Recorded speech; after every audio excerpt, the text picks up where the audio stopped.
Hello and welcome back to another Fear the Walking Dead video, and today I want to be ranking every arc that we have got on Fear the Walking Dead from worst to best. So that's 13 arcs over 8 different seasons. So let's jump right into this with last place, and it is the Proctors.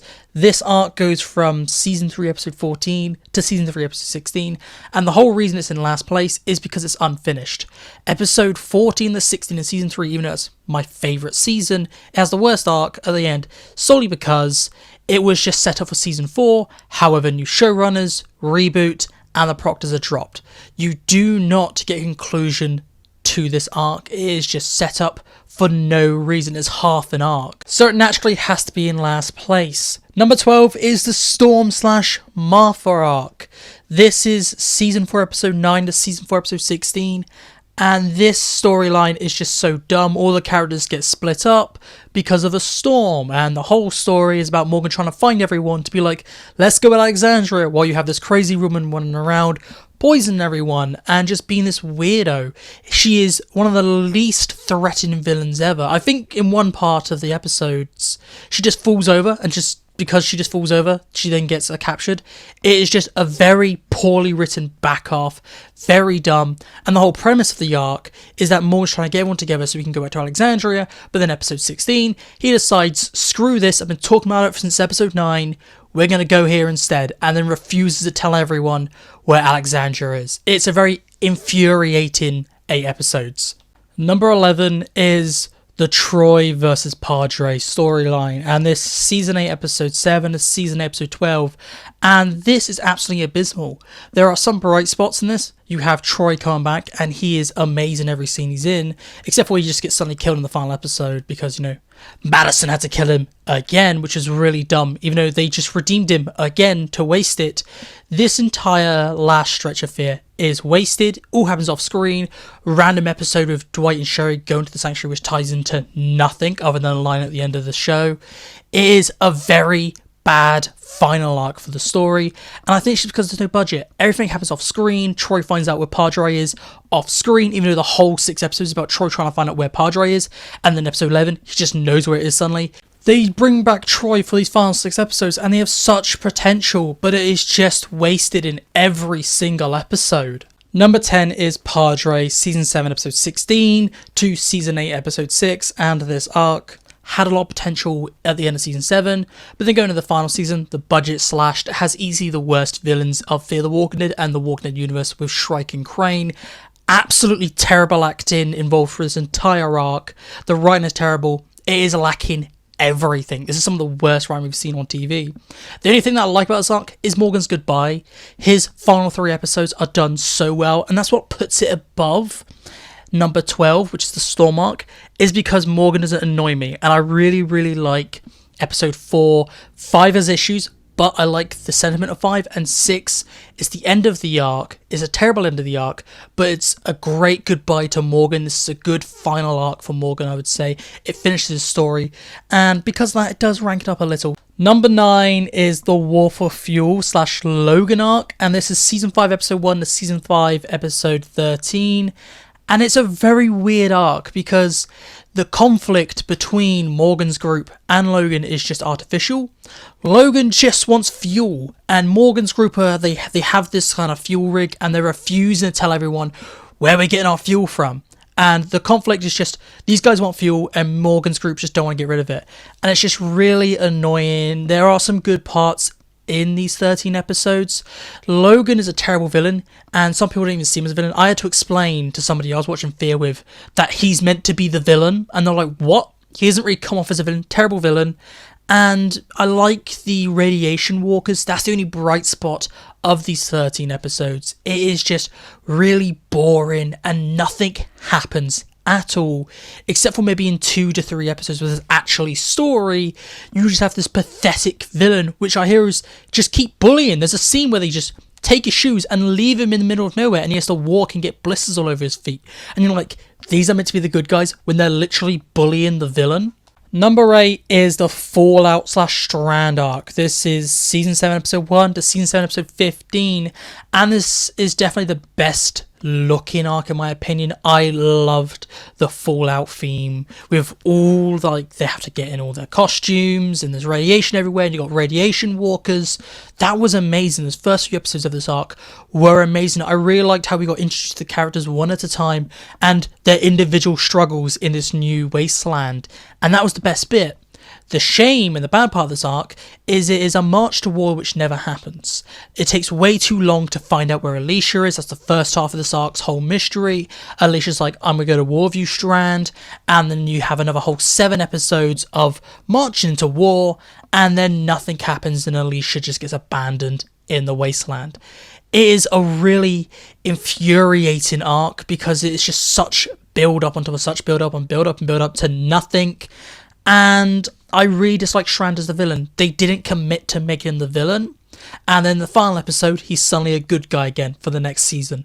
It's just really, really annoying. Strand should have been the full-on villain, and we should have actually gotten a war instead of just people talking about going to war. Number 7 is Vulture's / Morgan's takeover arc. And this is season 4, episode 1, the season 4, episode 8. And I would say this is the first arc which is actually good. I enjoyed this arc, and it was told in a very interesting way. You have the present timeline with the mystery of where's Madison, and you have this kind of after, but then you get the before with our characters, like the original Fear characters, like dealing with the Vultures. And I really liked the interesting way they told the story. I think they could have done better with having episode 1 be as it is, and then we do not catch back up to Morgan until the flashbacks are done. And maybe hold the final flashback with Madison's death into the final episode still. But they could have done a little more reshuffling of this arc. The villains were alright, they weren't bad. This is the first time I say the villains were okay. This arc does a lot, and I think the introduction of Morgan is done very well. It is a very interesting storyline. It has 2 storylines which are very cool. I really enjoy this, and whenever I go and rewatch Fear season 4, I only watch episode 1 to 8 because they're the only ones that are actually good. So this has to be in the middle, the first good arc we're actually talking about. Number 6 is The Journey to Mexico, season 2, episode 1 to season 2, episode 7. And the first 5 episodes are on the boat. I do have to say, a lot of people don't really like this part of Fear season 2 just because of the pacing. It has a really bad pace, and I have to agree. However, I really loved this arc. I thought it was great. It has big moments for Travis. You kind of have some weird moments like Daniel in these 7 episodes. Nick does a lot. There are so many great moments, and I really do like the 5 episodes on the Abigail. It's a shame we only had 5. I always remembered it as a bit longer. Maybe that's because how bad the pacing was. So it's more or less kind of in the middle of the road. I personally enjoy it, but I wouldn't be surprised if a lot of people put it down near the bottom. Number 5 is The Pioneers, with the arc starting in season 5 episode 14 to season 6 episode 9. And the first 3 episodes of this arc might be very bad to dumb, but then you have these 9 in season 6 which are absolutely amazing. This arc fixes Morgan and makes him this absolute badass, makes him one of my favourite characters. And Virginia is a great villain. I really like Virginia. She's one of my favourite villains in Fear the Walking Dead. She's human. There are some shocks in this story, and it is just so well done from start to finish. It's the stronger part of Fear season 6 in my opinion, just because you have that build up. There are some duds maybe here and there in this arc, but overall it's a fantastic story, I would say, and I have very little faults with the Pioneer storyline. Number 4 is what I call The Trials of Mexico, and this is season 2 episode 8 to season 2 episode 15. And this is the first time our survivors are actually out in the wasteland surviving, because you had the first 6 episodes of season 1 being about the fall, then you had the first 7 episodes of season 2 being about them holding on to life, trying to get to a safe zone, and that's gone. And now you have them out just split up in Mexico, trying to do whatever they can to survive. And these have some absolute bangers of episodes. Nick is amazing. Travis is my favourite in these episodes. And my favourite episodes, or one of my favourite episodes of Fear the Walking Dead, is in this arc. I would have to say the first episode and last episode of this arc, Trials of Mexico, are a bit mid. Like, the last episode is definitely very forgettable, and it kind of merges too much in to the start of the next arc, and it's really, really bad. And that's why I say, okay, I can't really put this at the top, but I really love when our characters are out surviving in the wasteland, and this is where it's done best in my opinion, because you have everyone just struggling, and then you have the whole at the hotel storyline.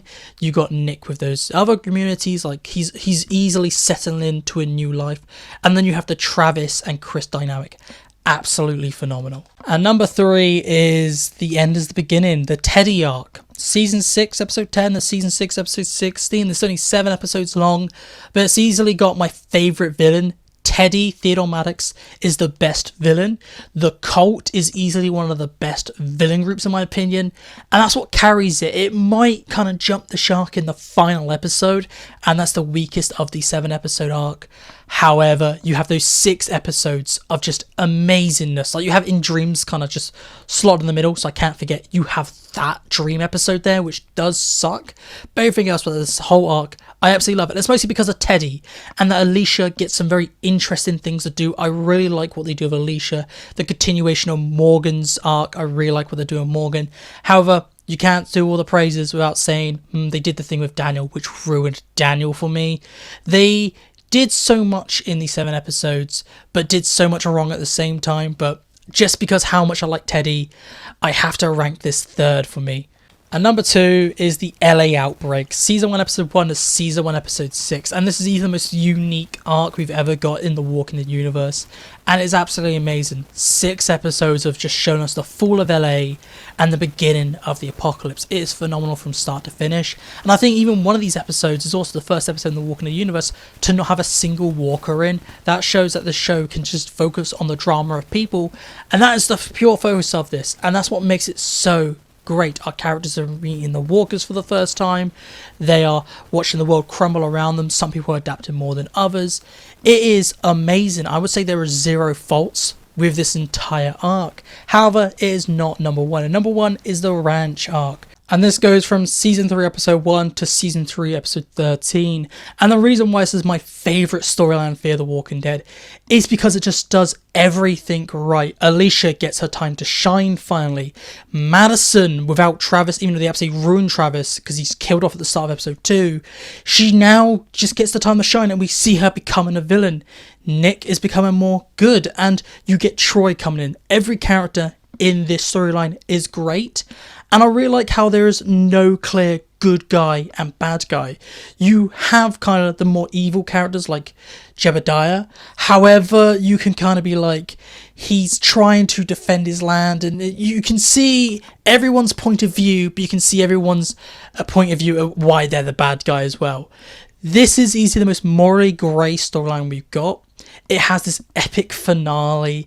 I can't give one fault. And just because you have that Troy-Nick dynamic and Troy-Madison dynamic, it's just absolutely amazing from start to finish. It's a shame it's only 13 episodes. I just wish it could have been longer and it never ended really, because it was just that great. But this is just my opinion, so please tell me down below. Do you agree with my ranking for all the arcs? Do you disagree? I'd like to know all your thoughts in the comments. Best of me today, so thank you for watching. Goodbye.